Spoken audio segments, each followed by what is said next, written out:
Mapagpalang araw po sa inyong lahat. Welcome pong muli sa ating programang Ating Pag-aralan. Ang ating pag-aralan po ay isang online Bible study sa Tagalog na gamit ang Amazing Facts Study Guide. Dito po ay matatalakay ang mga karaniwang tanong natin sa buhay at ang mga sagot po ay makikita sa teksto sa Bible. Ako po si Lorraine at ang makakasama ko po sa ating pag-aaral ay si Pastor Roel Payo Jr. Bibigay ko po ang panahon kay Pastor para sa kanyang pagbati.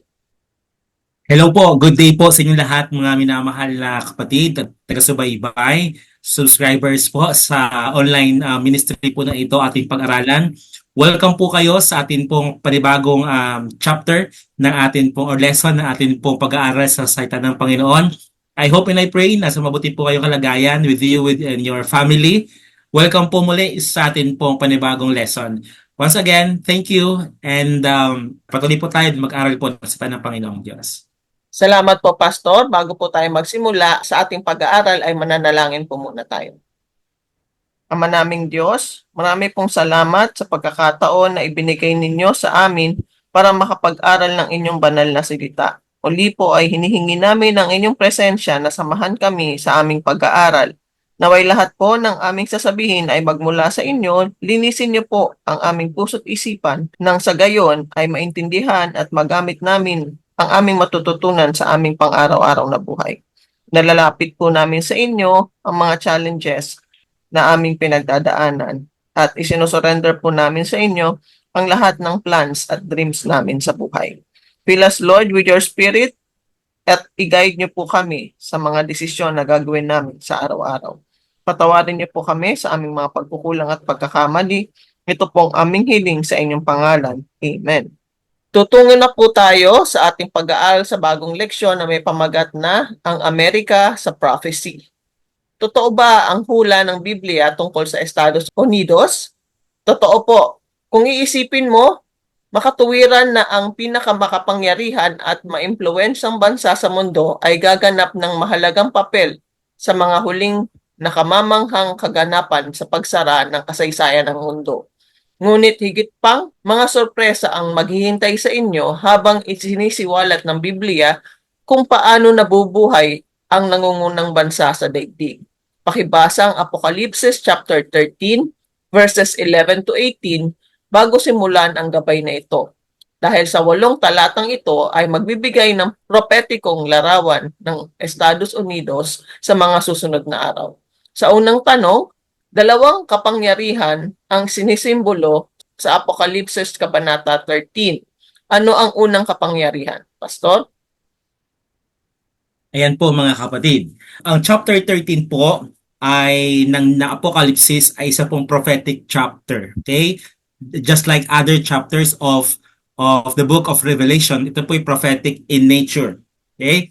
So, meron po itong katuparan sa ating pong generation at sa mga darating pang mga panahon mga kapatid. However, the chapter 13 is so specific sapagkat ang kanya pong power, ang kanya pong description, ang karakteristik po ng power natin pong pag-uusapan po ngayong gabi ay walang iba kundi tumutukoy po sa isa pong bansa at lalong higit po sa tinatawag na sistema.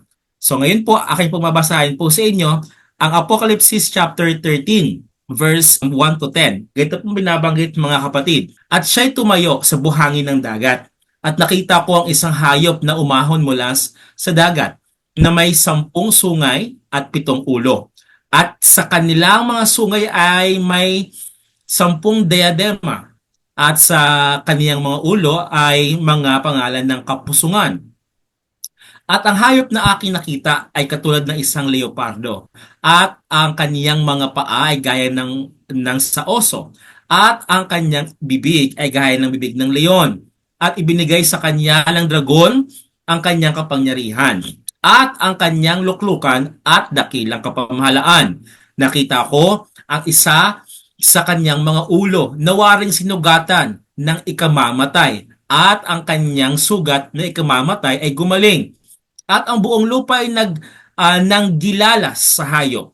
At sila'y nangagsisamba sa dragon, sapagkat ibinigay niya ang kanyang kapamahalaan sa hayop. At nangagsisamba sa hayop na nangagsasabi, sino ang gaya ng hayop? at sino makakabaka sa kanya. At binigyan siya ng isang bibig na nagsasalita ng malaking bagay at mga kapusungan. At binigyan siya ng kapamalaan upang magpatuloy na 42 buwan. At binuka niya ang kanyang bibig sa mga kapusungan laban sa Diyos upang pusungin ang kanyang pangalan at ang kanyang tabernakulo. Gayon din naman ang mga nanananahan sa langit. At ipinagkaloob sa kanya na makipagbakas sa mga banal at pagtagumpayan sila. At binigyan siya ng kapamalaan sa bawat angkan ng bayan at wika at bansa. At ang lahat na nananahan sa lupa ay magsisasamba sa kanya, na ang kani-kaniyang pangalan ay hindi nasusulat sa aklat ng buhay ng kordero na pinatay buhat ng itatag ang sanlibutan. Ang sinuman ay makinig.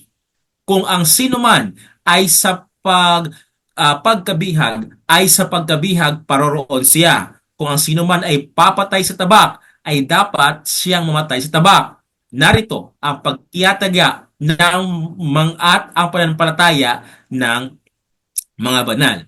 So mga kapatid, the two world powers na binabanggit po sa akin pong talatang binasa sa Apocalypse chapter 13 verse 1 to 10 ay walang iba po kundi yung unang beast. Okay? Ang nagsamon po sa kanila ay walang iba kundi ang dragon. At ang Bible is very specific at wala na po siyang ibang pinapatungkulan when we say dragon in the book of Revelation, that is referring to Satan himself. Siya po yung matandang dragon at tinapon po dito sa lupa, mga kapatid. Did you remember that?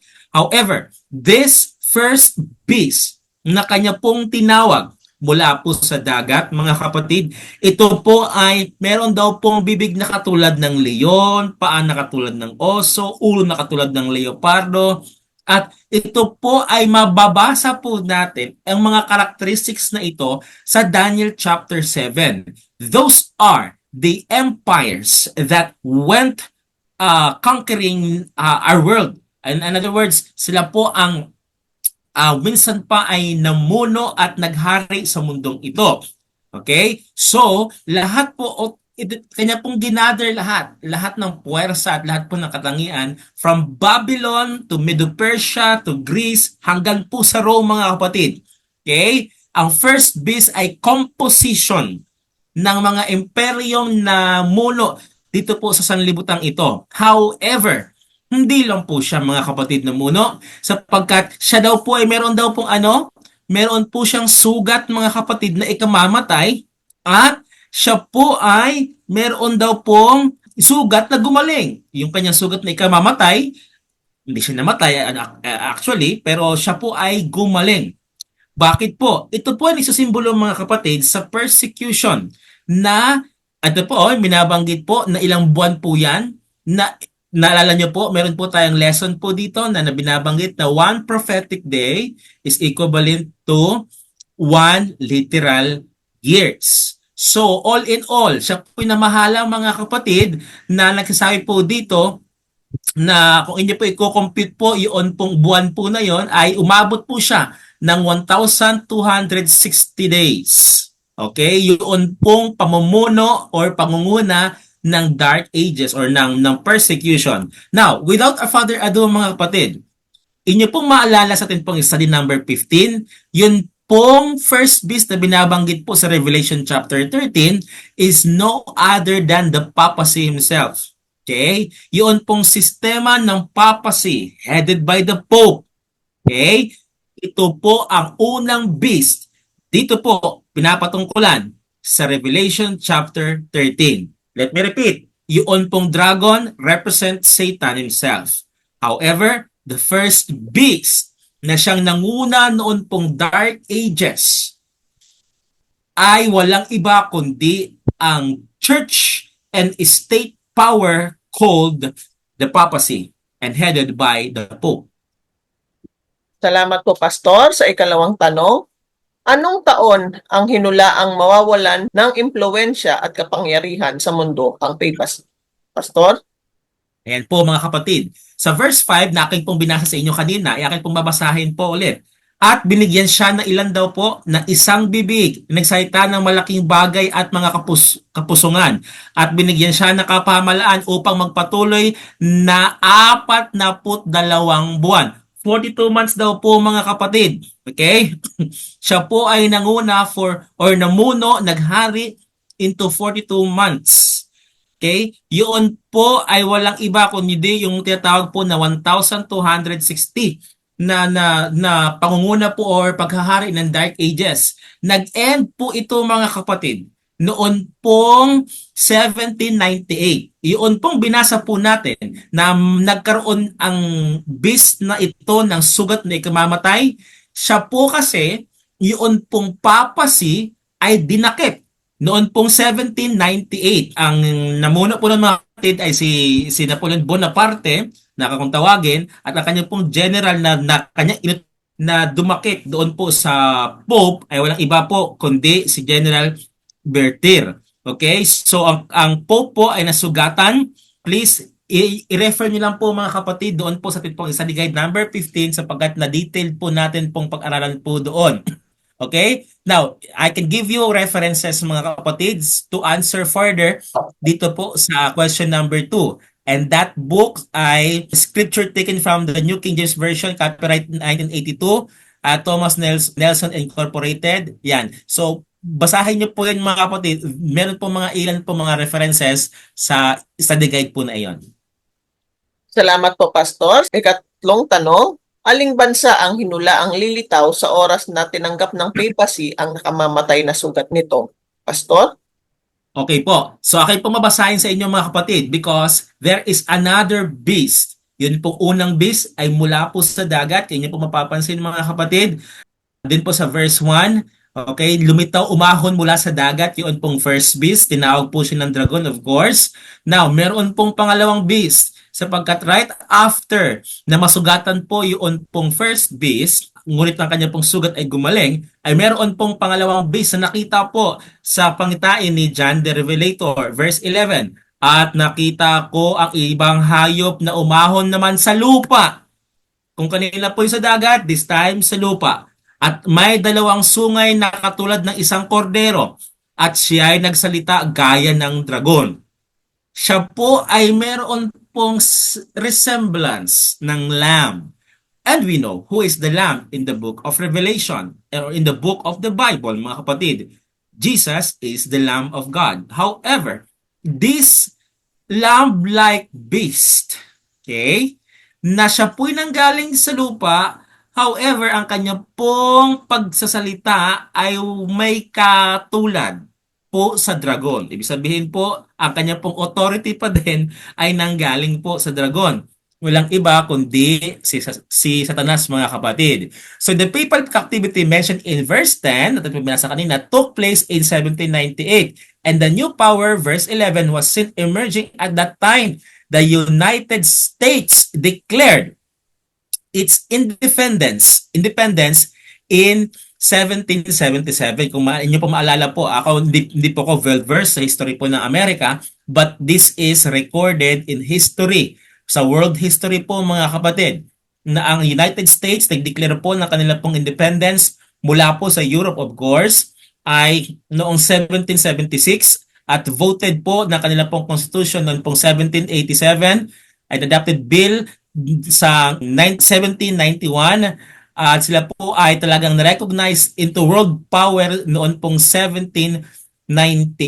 So mga kapatid, ang description or ang characteristic or definition ng history ng Amerika and when America rose into power was so fitted doon po sa propesya sa Revelation chapter 13, yun pong pangalawang beast.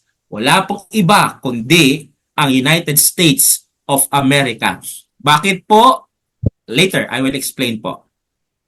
Salamat po, Pastor. Sa ikaapat na tanong, ano ang kahalagahan ng halimaw na umahon mula sa lupa? Pastor? Ayan, ito na pagpapaliwanag po mga kapatid. Okay? Please listen to this po mga kapatid. Okay po?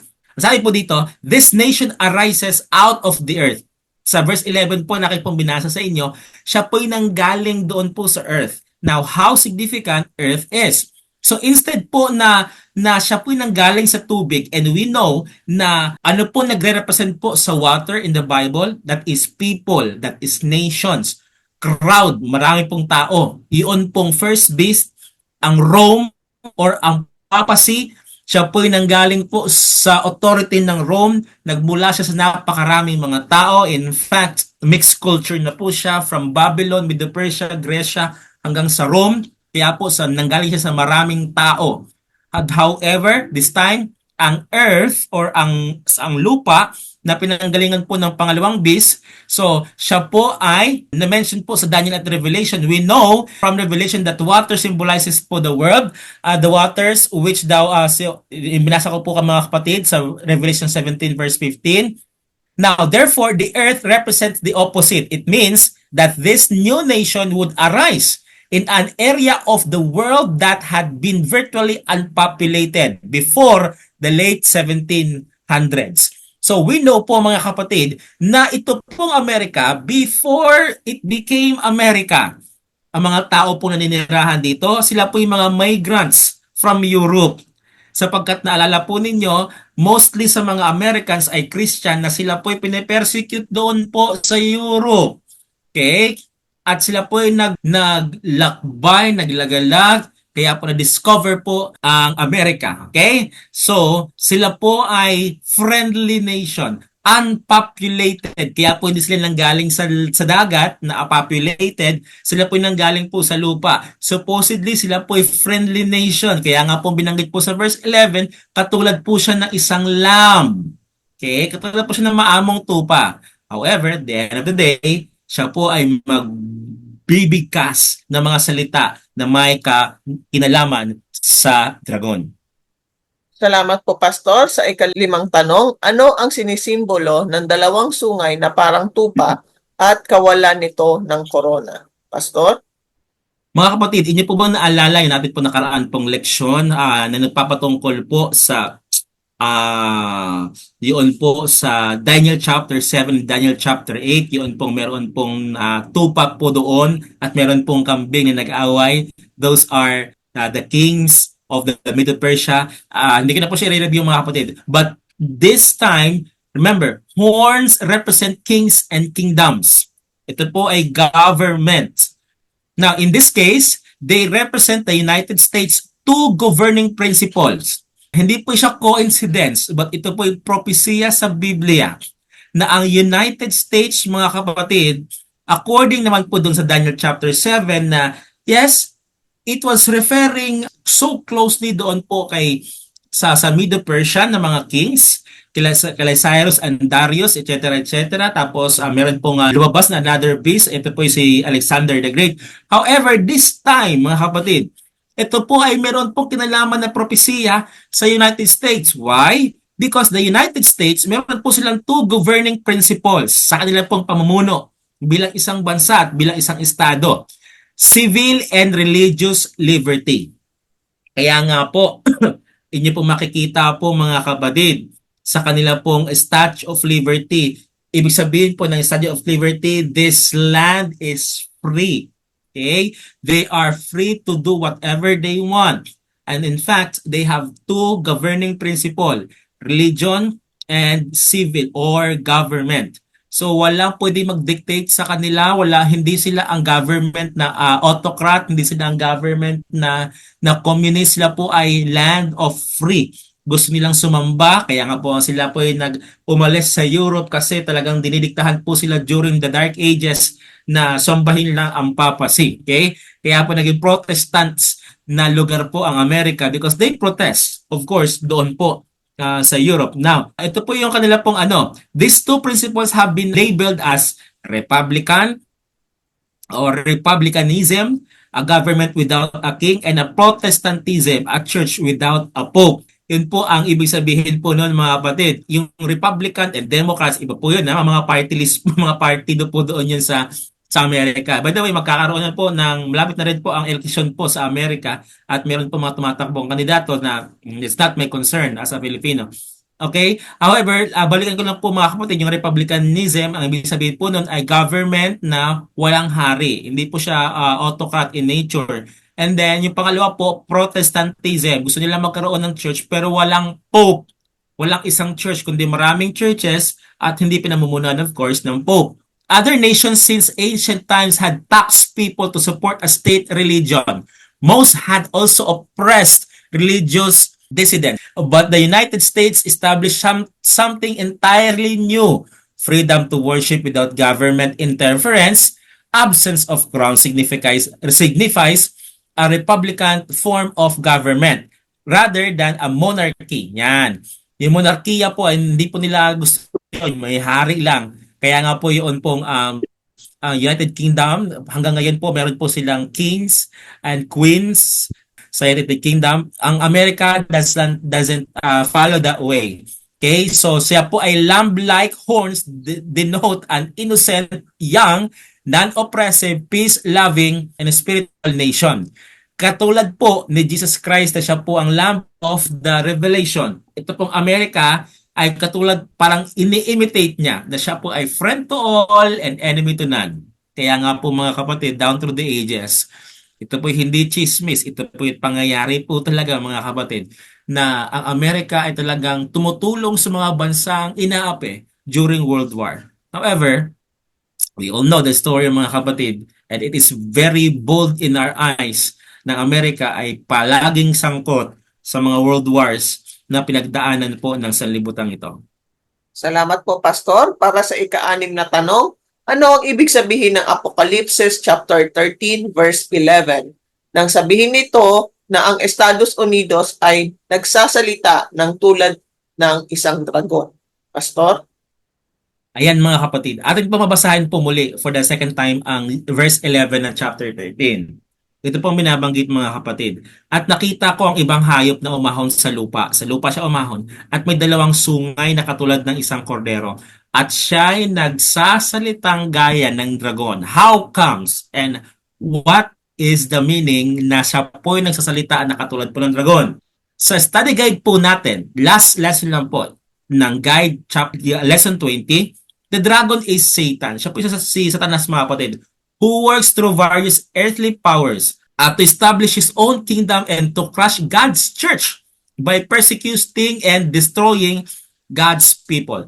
Yun po talaga ang role po ng Satanas mga kapatid, na sirain ang true church ng Panginoong Hesus na kanyang tinatag sa mundong ito at sirain lahat ng kanya pong ng doktrina natin pong Panginoong Diyos. That is the role of Satan. Satan's aim always have been to usurp God's throne and to force people to worship and obey Him. Yan po ang ninanais po ng kaaway na siya'y sambahin po because the issue in the latter days, in the end of days mga kapatid, is about worship. Satan wants worship, but God is the one worthy of our worship. So, speaking as dragon means the United States under the influence of Satan will, in the end time, force people to worship contrary to the conscience or be punished. Alam nyo, di ba nga, supposedly, siya ang lamb-like beast. Maamo dapat siya.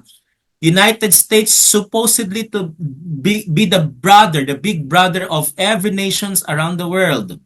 However, the end of the day or the time will come, kanya pong i-exercise ang kanya pong power, authority that was received from the dragon kay Satanas po mga kapatid.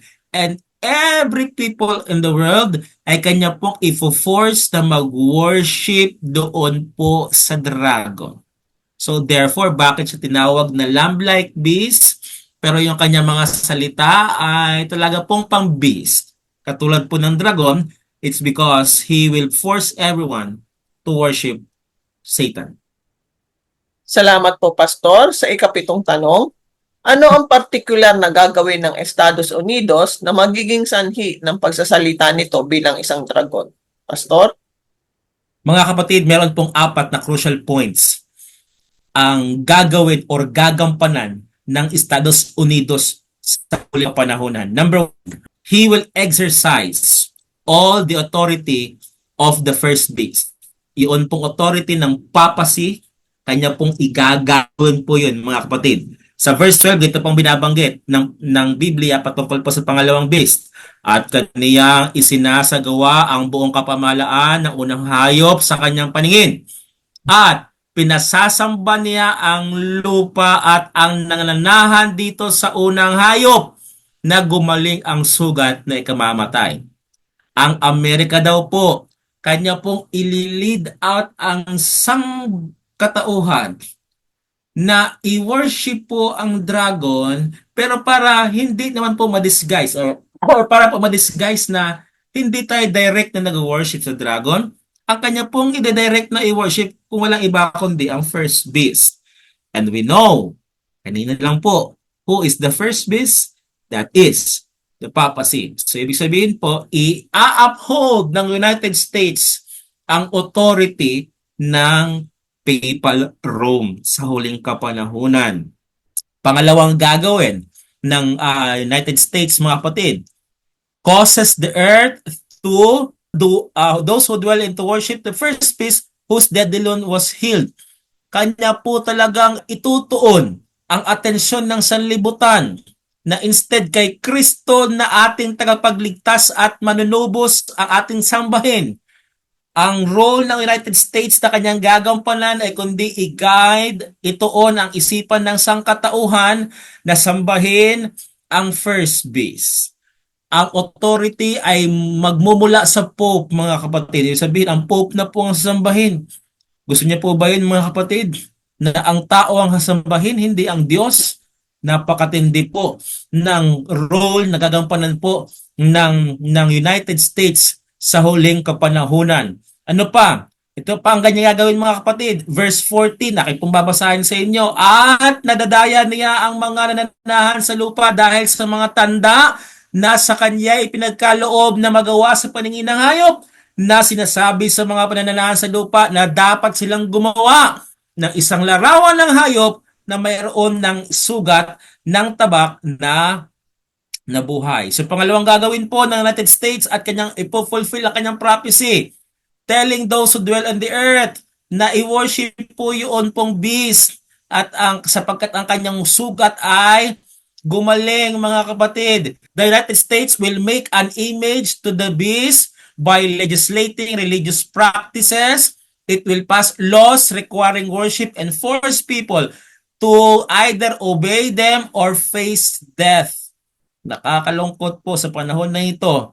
Wala na po talagang kalayaan na magsamba ang sangkatauhan sa nais niyang isamba o sa kanyang conviction sapagkat gagamitin na po siya, mga kapatid, sa huling kapanahunan na i-worship na po ang beast. At siya po ang sa way to receive the mark of the beast. Natin pong pinag-aralan sa mga nakalaan pong leksyon, mga kapatid. At alam ko po at alam po ninyo na ayaw po natin pong tumanggap ng mark of the beast. However, the United States will fulfill its role in the last days. Salamat po, Pastor, sa ikawalong tanong. Sa anong mga particular na issue ang gagamitan ng pwersa at ipapasa ang hatol na kamatayan? Pastor? Mga kapatid, nakakalungkot po, no? Supposedly, ang Amerika ang instrument or atin pong tinitingalang bansa ngayon na kaya nga po siya meron pong Statue of Liberty is ibig sabihin niya, this is free. Everything that you want here, pwede mong gawin. Even the religious freedom. But in the end, hindi na po niya yung gagampanan. Now, questions. Ano po ang specific na mga death sentence na gagawin po ng Amerika? Verse 15 to 17. At siya ay pinagkaloobang makapagbigay ng hininga sa larawan ng hayop upang ang larawan ng hayop ay makapangusap at maipapapatay naman ang lahat na hindi sumasamba sa larawan ng hayop at ang lahat, maliit at malaki, at mayaman at mga dukha, at ang mga laya at ang mga alipin ay pinagbigyan isang tanda sa kanilang kanang kamay o kanilang noo, at nang huwag makabili or makapagbili ang sino man kundi mayroong tanda sa makatuwid ang pangalan ng hayop o bilang ng kanyang pangalan. So, what does it mean mga kapatid? Para ma-execute ang will ng dragon at ma-worship po talaga unknowingly ang dragon through that first beast sa Roman papacy, the instrument is the United States. Ladies and gentlemen, pagbabawalan na po ang iilan na bumili pag wala kang ganito. Okay? Listen mga kapatid, the final points of the contention will be worshiping and obeying the beast and receiving his mark, honoring Sunday as a false holiday versus worshiping and obeying Christ and receiving his mark by honoring the holy seventh Sabbath day. Mga kapatid, what does it mean? To cut the long story short, isa lang po ang ibig sabihin mga kapatid na sa aklat po ni Hartford Weekly Call, February 22, 1884, mga kapatid, isa lang po ang ibig sabihin. Mga kapatid, listen. Ang nais ng Amerika, sapagkat siya ang gagamitin pong instrumento po ng first beast, ang papacy at ng dragon ng Satanas, ang Sunday solemnity ay ilipat po mga kapatid sa Sunday. Hindi na po siya Sabat, hindi na po siya Sabado, kundi Sunday na po siya. Nakakalungkot. At lahat ng hindi susunod ay kanya pong isi-sentence into death. Salamat po, Pastor, sa mga bagong information na aming natutunan. Ibabalik ko pong muli sa inyo ang panahon para sa closing remarks at panalangin.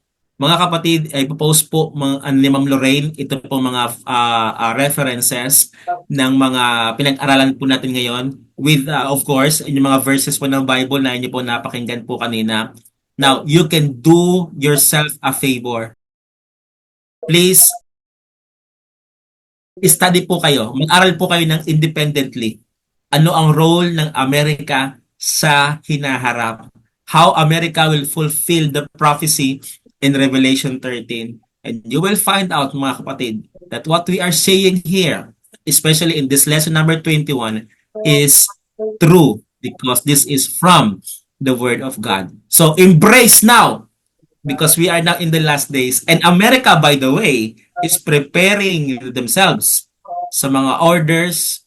Kaya nga po yung Pope talagang yumuyuko ang mga presidente, kahit ng presidente ng Amerika, sa Pope, because that is the prophecy in the Bible na igagalang, i-respect, i-uphold ng second beast, yun pong first beast. Mga kapatid, I'd like to pray for you. Nais kong ipag-pray ka na sa pananampalataya mo ay ikaw ay magtumibay na habang natutupad ang mga propesiya po ngayon sa ating pong sanlibutan, ikaw ay patuloy na magtapat sa atin pong Panginoon. Let me pray for you. Dakila naman Diyos, marami pong salamat sa mga sandaling ito. Ipinaunawa niyo po sa amin na may role na ginagampanan po ang United States of America sa huling kapanahunan. Ama, hindi po ito ay komentary lang ng mga theologians. Hindi po ito, Ama, history lamang ng amin pong sanlibutan. Ito po ay propesiya sa Revelation chapter 13 na meron pong katuparan sa role na ginagampanan ng Roman papacy at ng United States of America.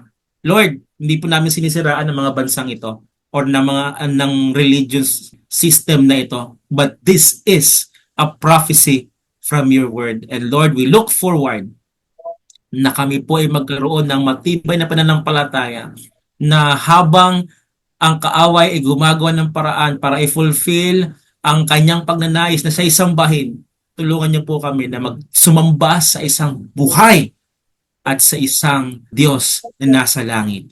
Ito po ang pagsamot dalangin sa pangalan ni Jesus. Amen. Amen. Salamat po, Pastor. Salamat pong muli sa inyong pagsama sa aming programa. Salamat din po sa mga nakapag-subscribe na at kung hindi pa po kayo nakakapag-subscribe, paki-subscribe niyo po at higit sa lahat, i-share ang ating mga videos. Malaking tulong po ito sa ministry na ating ginagawa para mas mabilis nating marating ang mga taong gustong makilala ang Panginoon at magkaroon ng mas malapit na relasyon sa Kanya. At kung meron po kayong mga tanong o gusto nyo rin po mag-share ng inyong experience, maaari po kayong mag-comment sa comment section. Ganon din po kung kayo ay may prayer request, paki-comment nyo rin po para maisama po natin sa aming mga panalangin. Hanggang sa susunod na bahagi po ng ating pag-aaral, ito pong muli si Lorraine, reminding you that God loves you. Bye-bye!